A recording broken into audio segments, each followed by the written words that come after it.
Hello बच्चों। अब हम आज का जो लेक्चर है वो स्टार्ट करते हैं एक न्यूमेरिकल से। लास्ट लेक्चर में हमने देखा था zero order, first order, second order और थर्ड ऑर्डर को कुछ derivations, differentiated rate equation, integrated rate equation, half life time और फिर एक कंक्लूजन अपन ने nth ऑर्डर के लिए भी निकाला। अब अपन स्टार्ट करते हैं क्वेश्चन से। क्वेश्चन है, अपने पास तीन एक्सपेरिमेंट वन है, 1, 2 और 3। ये तीन एक्सपेरिमेंट है। इन तीन एक्सपेरिमेंट में कोई रिएक्टेंट ए है जिसकी कंसंट्रेशन मोल लीटर इनवर्स में है गिवन। बी भी एक रिएक्टेंट अपने पास जिसकी कंसंट्रेशन भी मोल लीटर इनवर्स में गिवन है। और rate of reaction mole litre inverse second inverse में गिवन है। रिएक्शन देखिए, ए प्लस बी या X A plus Y B gives product. ये अपने पास इक्वेशन। यहां एक्सपेरिमेंट 1 में कंसंट्रेशन है 0.1, यहां 0.2, यहां 0.1, यहां है 0.2, 0.2 और 0.4। और रेट ऑफ रिएक्शन की अगर बात करते हैं तो यहाँ रेट ऑफ रिएक्शन देगा 2 इंटू 10⁻3, 2 इंटू 10⁻3, 4 इंटू 10⁻3। ये क्वेश्चन अपने पास। तो for this reaction find overall order of reaction. अपने को क्या फाइंड करना है? Overall order of reaction. कैसे फाइंड करेंगे? दो मेथड अपने पास है। एक तो अपन बात करते हैं बोर्ड्स एनसीईआरटी उसका मेथड, और दूसरा अपने पास मेथड रहेगा नीट और जेई के अंदर क्वेश्चन को कम टाइम में कैसे सॉल्व करेंगे। अभी पहले बात करते हैं अपन procedure. What is the actual procedure to solve this question.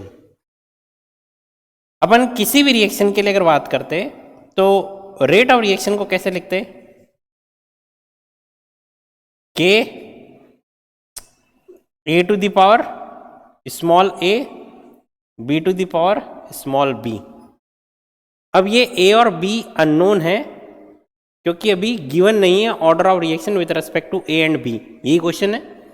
और ए और बी अपन फाइंड नहीं कर सकते हैं। मैं कहता हूँ ए और बी मे बी और may be not equal to X and Y. We don't know about the actual values. तो यहाँ मैं एक्स और वाई पुट नहीं करूँगा। ये इंपॉर्टेंट बात है, ध्यान रखनी है कि कोई भी जो रिएक्शन गिवन है क्या उसकी स्टोइकोमेट्री की उसकी कंसंट्रेशन की पावर बना सकते हैं? तो स्टोइकोमेट्री को बना भी सकते हैं, नहीं भी बना सकते हैं।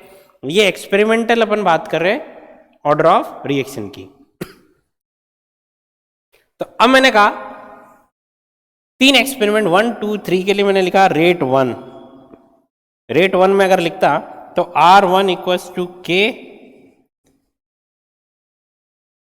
ए बी, फिर 2, फिर 3। तो मैंने एक एक करके वैल्यूज पुट करी इस फॉर्मूले में। तो R1 की जगह वैल्यू पुट कर रहा हूँ। R1 की जगह कितना रखा? 2 इंटू 10⁻³ ये R1। के ए कितना है फर्स्ट एक्सपेरिमेंट में? 0.1 की पावर स्मॉल ए। बी कितना है? 0.2 की पावर स्मॉल बी। इस फॉर्मूले में एक्सपेरिमेंट 1 की वैल्यूज पुट कर दी। ये इक्वेशन हो गई अपने पास 1। फिर बात करते हैं अपन एक्सपेरिमेंट 2। एक्सपेरिमेंट 2 में रेट ऑफ रिएक्शन है 2 इंटू 10⁻³ के।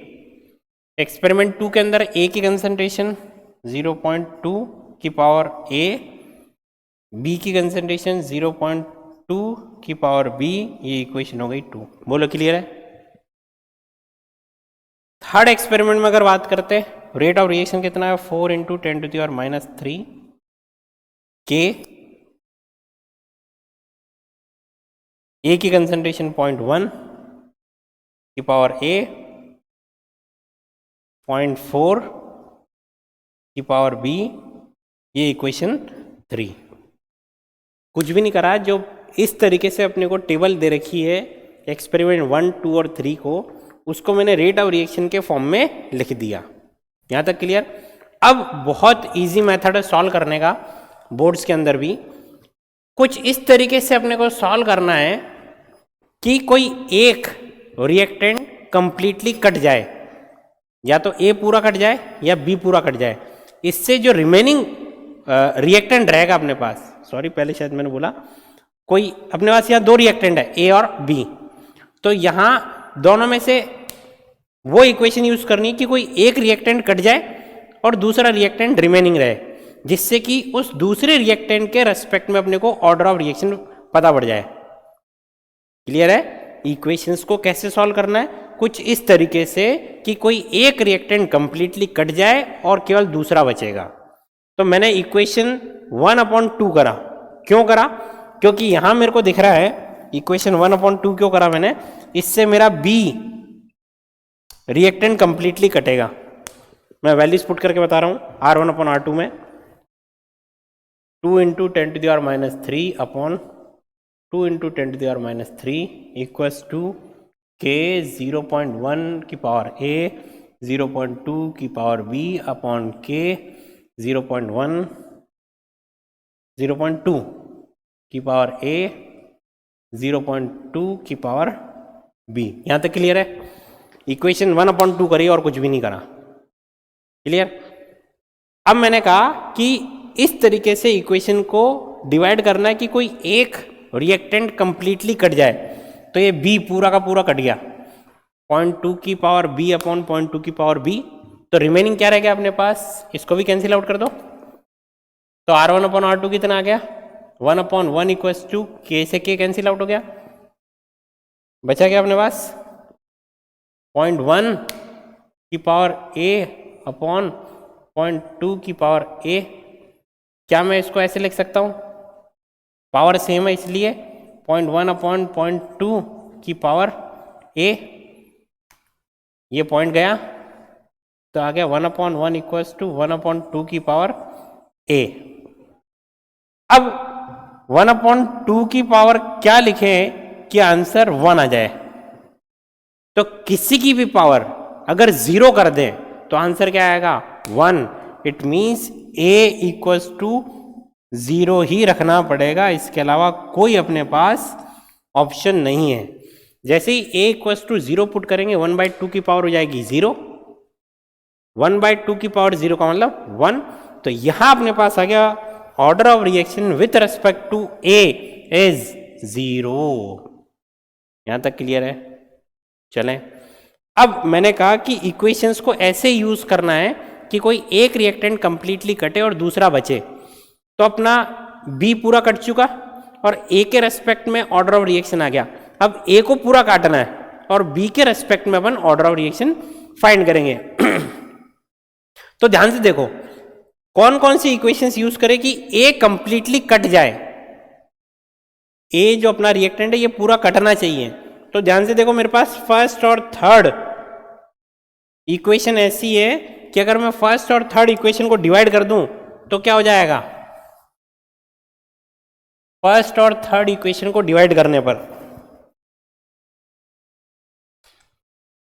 R1/R3 2 × 10⁻³ upon 4 × 10⁻³ equals to k 0.1 की पावर a 0.2 की पावर b अपॉन k 0.1 की पावर a 0.4 की पावर b। मैंने कुछ भी नहीं करा है, केवल वैल्यूज पुट करी है R1 और R3 2 4 k 0.1 0.1 0.2 0.4। अब इसको सॉल्व करें, बहुत इजी है। ये पावर गई, ये 1 जा, ये 2 जा, ये गया।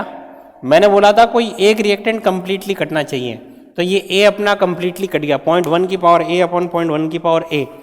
तो अपने पास रिमेनिंग क्या रहा? 1/2 equals to 0.2 upon 0.4 power same है इसलिए ऐसे लगा दिया, तो 1/2 इक्वल्स टू 1/2 की पावर b।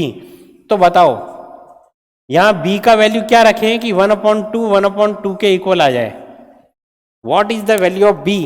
तो सिंपल सी मैथ्स है कि b की वैल्यू अपने को क्या पुट करनी पड़ेगी यहाँ पे 1, तभी क्या हो सकता है 1/2 इक्वल्स टू 1/2।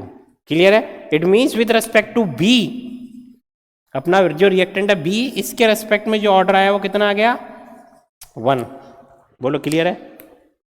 यहां मैंने पुट कर दी वैल्यू 1। अब क्वेश्चन था find overall order of reaction.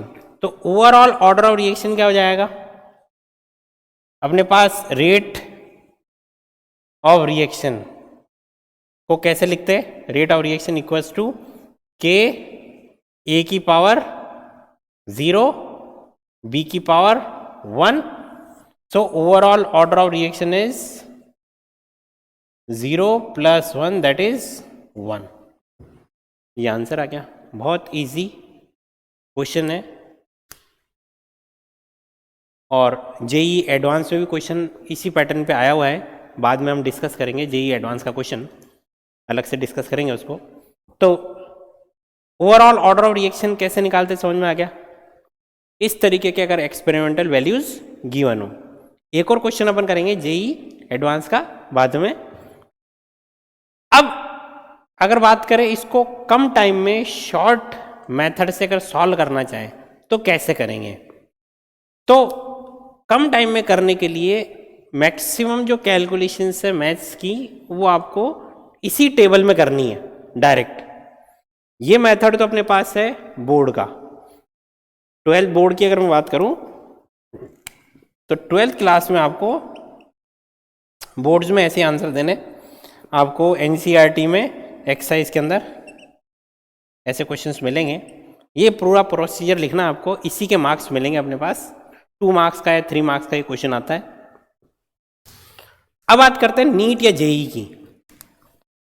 NEET और जेई में इसको क्वेश्चन को कैसे सॉल्व करें? तो इतना अपन प्रोसीजर नहीं लिखेंगे, अपन इस क्वेश्चन को डायरेक्ट करेंगे। कैसे करेंगे?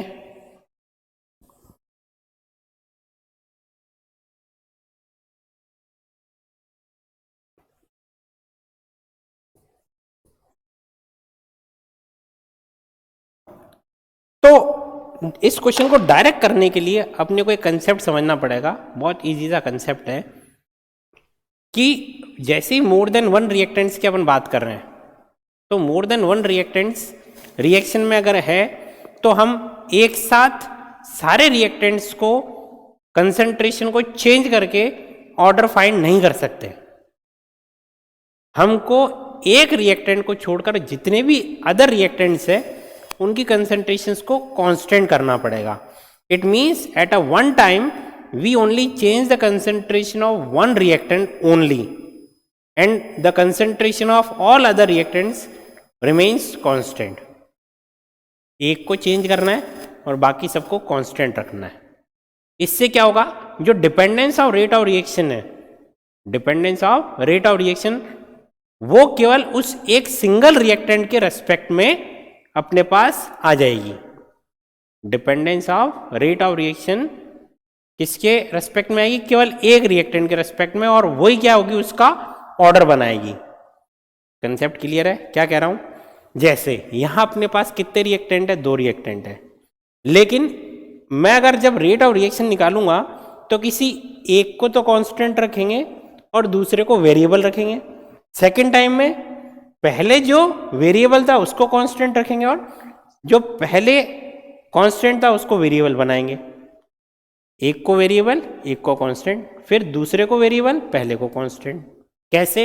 यहां देखना इस टेबल के अंदर मैंने कहा कि पहले और दूसरे एक्सपेरिमेंट में, फर्स्ट और सेकंड एक्सपेरिमेंट में ए की कंसंट्रेशन वेरिएबल है, लेकिन बी की कंसंट्रेशन क्या है? कांस्टेंट। इट मीन्स अब जो रेट ऑफ रिएक्शन होगा वो केवल किस पे डिपेंड करेगा? ए पे। Why? Because the concentration of B remains constant, So that's why rate of reaction not depends on concentration of B.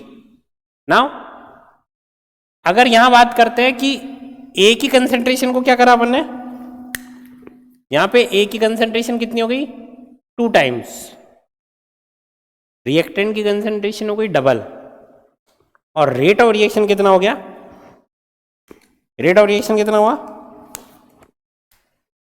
Rate of reaction not changes. तो बताओ ऑर्डर ऑफ रिएक्शन क्या होगा, those reactions in which on increasing the concentration of reactant or on changing the concentration of reactant rate of reaction not changes, those reactions are known as zero order reactions.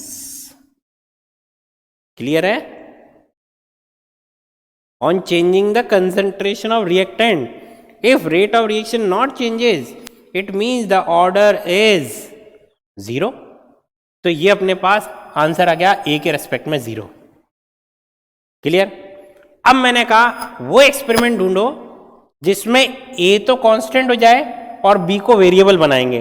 तो A कहाँ constant है, first और third experiment में A constant है। It means now the rate of reaction not depends on concentration of A. Clear? अब मैंने कहा कि फर्स्ट और थर्ड एक्सपेरिमेंट में, फर्स्ट और थर्ड एक्सपेरिमेंट में B की कंसंट्रेशन क्या हो रही है, डबल, B की कंसंट्रेशन क्या हो गई, डबल। फर्स्ट और थर्ड एक्सपेरिमेंट में B की कंसंट्रेशन हो गई डबल। अब अगर बात करता मैं कि what is the effect on rate of reaction on doubling the concentration of reactant B, the rate of reaction now double और 2 टाइम्स, B की कंसंट्रेशन डबल करी, रेट ऑफ रिएक्शन डबल हो गया। B की कंसंट्रेशन डबल करने पर rate of reaction double हो गया। It means what is the power of concentration of B, that is 1। कि 2 की पावर क्या करें, 2 की पावर 1 करेंगे तभी तो आंसर क्या आएगा, 2 आएगा। बोलो क्लियर है? वापस से बता रहा हूं, शुरू से बता रहा हूं, ध्यान से सुनना। एक तो अपने को ये याद रखना है कि एक रिएक्टेंट को छोड़कर बाकी जितने भी रिएक्टेंट्स हैं उनको कंसंट्रेशन को कांस्टेंट करना है। इससे होगा क्या कि रेट ऑफ रिएक्शन अब बाकी के रिएक्टेंट्स की कंसंट्रेशन पे डिपेंड नहीं करेगी और केवल rate of reaction single reactant की कंसंट्रेशन पे डिपेंड करेगी। क्लियर? ये पहला कंसेप्ट समझ में आ गया। फिर अपन क्या करेंगे, टेबल में जितने भी एक्सपेरिमेंट्स गिवन है उनमें से एक को छोड़कर बाकी सबको कांस्टेंट करेंगे और उस सिंगल रिएक्टेंट की कंसंट्रेशन का इफेक्ट रेट ऑफ रिएक्शन पे देखकर ऑर्डर ऑफ रिएक्शन को डिफाइन करेंगे। तो यहां अगर बात करते हैं तो फर्स्ट और सेकंड एक्सपेरिमेंट में B कांस्टेंट था कंसंट्रेशन, फिर अपन ने रेट पे इफेक्ट देखा। फिर फर्स्ट और थर्ड एक्सपेरिमेंट में कौन कांस्टेंट है, A, तो अपन ने इफेक्ट किसका देखा, B का। ये सिंपल सा मेथड है। अब यहाँ पावर आ गई 0, यहाँ पावर आ गई 1, ओवरऑल ऑर्डर की अगर बात करते तो क्या आ गया, 1। ये इस क्वेश्चन को सॉल्व करने का मेथड। क्लियर है?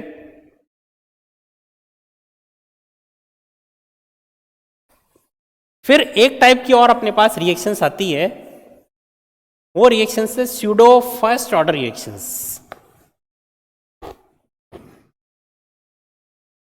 कौन सी रिएक्शंस है,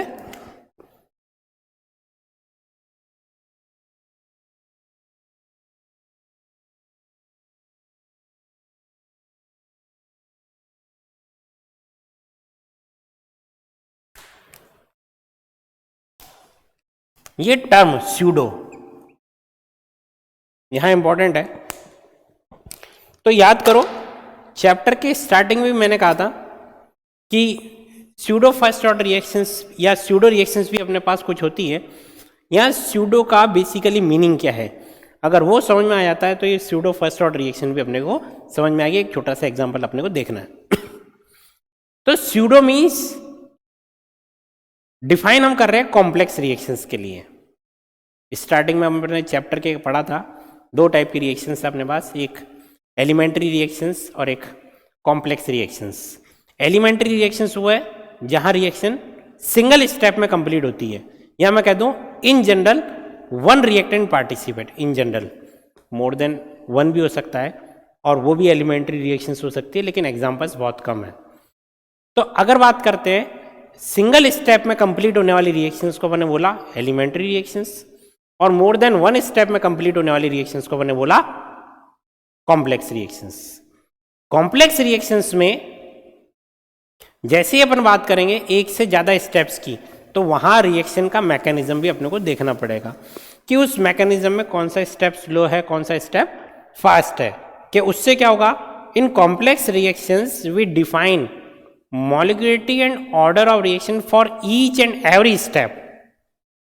ओवरऑल रिएक्शन को देखकर हम उसका ऑर्डर डिफाइन नहीं कर सकते, क्योंकि वो रिएक्शन एक स्टेप में कंप्लीट नहीं हो रही। या मैं कह दूं ऑर्डर ऑफ रिएक्शन को सिंगल स्टेप के लिए डिफाइन करते हैं, कॉम्बिनेशन ऑफ मैनी स्टेप्स के लिए ऑर्डर ऑफ रिएक्शन डिफाइन नहीं करते। तो ऐसी रिएक्शंस को जब हम बिना मैकेनिज्म के देखते हैं, सिंगल कोई रिएक्शंस लिखी हुई है, जैसे कोई सिंपली रिएक्शन लिखी हुई है, उसको देखकर मॉलिक्यूलरिटी को तो जज कर सकते हैं हम, लेकिन ऑर्डर ऑफ रिएक्शन को जज नहीं कर सकते। तो ऐसी रिएक्शंस में कई बार आएगा कि मॉलिक्यूलरिटी ऑर्डर ऑफ रिएक्शन के इक्वल नहीं है, मॉलिक्यूलरिटी ऑर्डर ऑफ रिएक्शन के इक्वल नहीं है। इट मीन्स मॉलिक्यूलरिटी कुछ और बता रही है रिएक्शन के बारे में, और जब एक्सपेरिमेंट करके देखा तो ऑर्डर ऑफ रिएक्शन कुछ और बता रहा है। तो whenever the molecule is not same as order of reaction, those reactions are known as pseudo reactions। अब अपने कोर्स की अगर बात करते हैं तो एनसीईआरटी में केवल pseudo फर्स्ट ऑर्डर रिएक्शन है। इट मीन्स ऑर्डर तो 1 आएगा, ये तो कंपलसरी हो गया अपने पास। ऑर्डर कितना आएगा 1, और मॉलिक्यूलरिटी अपने पास देखनी है, वो 1 नहीं होगी, मॉलिक्यूलरिटी 1 नहीं होगी, लेकिन ऑर्डर कितना होगा 1। तो ऐसी रिएक्शंस को अपन क्या बोलेंगे, pseudo first order reactions. Clear है। ऑर्डर ऑफ रिएक्शन को मैंने डिफाइन कर दिया कितना है 1, लेकिन मॉलिक्यूलरिटी 1 नहीं होगी, ऐसी रिएक्शंस को बोलेंगे स्यूडो फर्स्ट ऑर्डर रिएक्शंस। तो इसके एग्जाम्पल की अगर बात करें तो एग्जाम्पल क्या है इसका, hydrolysis of ester, hydrolysis of ester. अब हाइड्रोलिसिस ऑफ एस्टर की अगर बात करते हैं तो एसिडिक मीडियम में भी होता है और बेसिक मीडियम में भी होगा। Hydrolysis of ester in acidic medium and in basic medium. अगर एसिडिक मीडियम की अगर बात करते हैं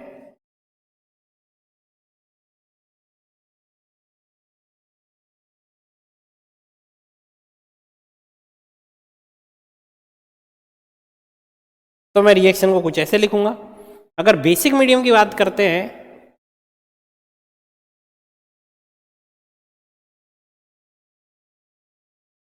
तो मैं कुछ इस तरीके से लिखूंगा।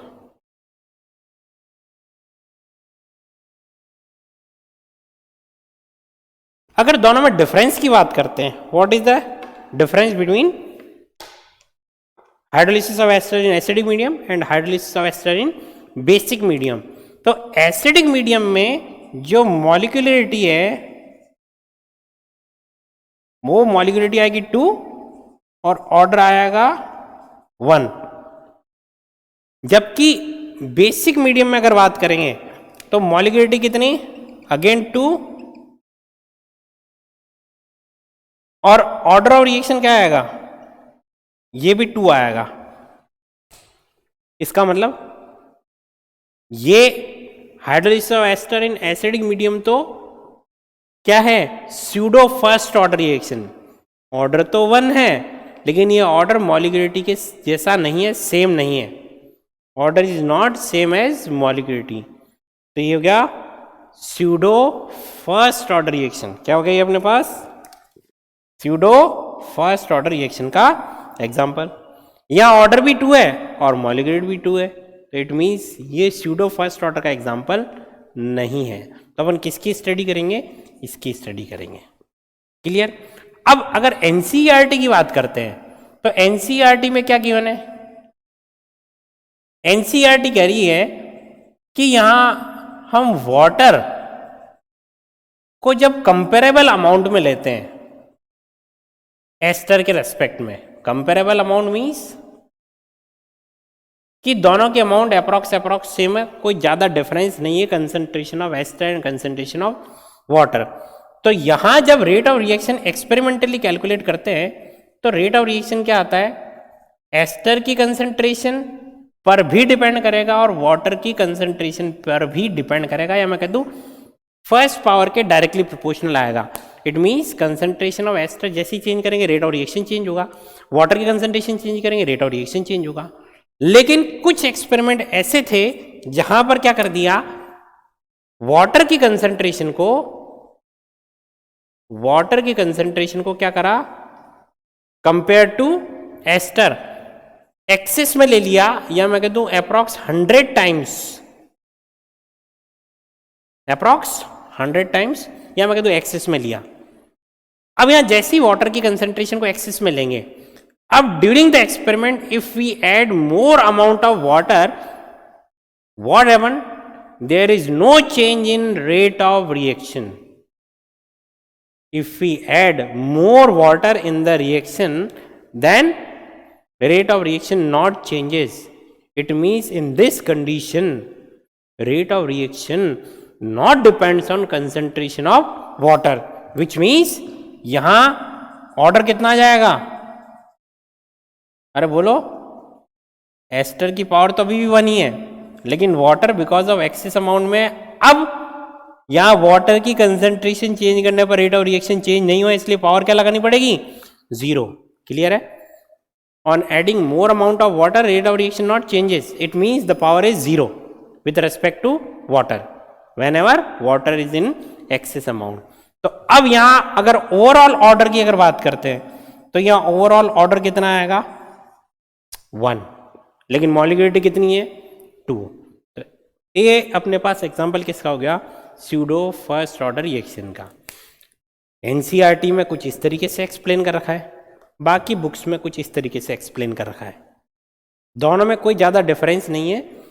हमको ध्यान सारी कंडीशंस रखनी है, एसिडिक मीडियम भी, बेसिक मीडियम भी, कंपेरेबल अमाउंट ऑफ वाटर भी और एक्सेस अमाउंट ऑफ वाटर भी।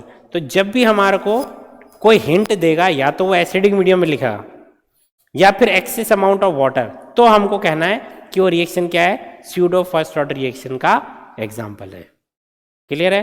तो ये अपने पास एक नया टॉपिक और हो गया, स्यूडो फर्स्ट ऑर्डर रिएक्शंस। यहाँ तक अपने पास ऑर्डर ऑफ रिएक्शंस का एक टॉपिक कंप्लीट होता है। इसके आगे अपन नेक्स्ट लेक्चर में देखेंगे। Thank you.